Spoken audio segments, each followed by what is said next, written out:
health is not just about treatment. It's actually about prevention. It's about keeping healthy in the first place. And when you think about it, it's just so logical. Dogs in the wild don't open tins and don't cook their food. They eat. My days at veterinary college, we were trained to think in only one way about treatment and about feeding too, for that matter.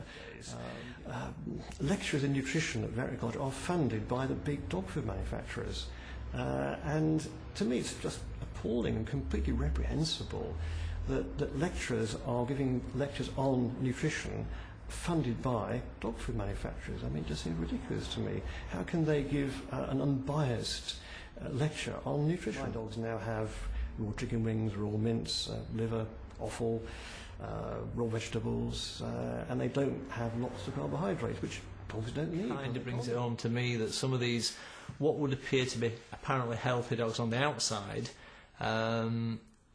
when they change over, the visual difference might not be quite so great, but that's perhaps because we can't see what's happening to the kidneys and the liver and all the other stuff. And it was when I saw what difference it made to the poorly dogs that brought it home to me just how much harm conventional dog food can do to it. It does sound odd that it makes thin dogs fat, fat dogs thin, it makes lazy dogs more energy, and it makes hyper dogs calm down. Yes, it sounds ridiculous, doesn't it? But I know it's true. This quote was taken from the Petfood Manufacturers Association website. We're talking industrial waste.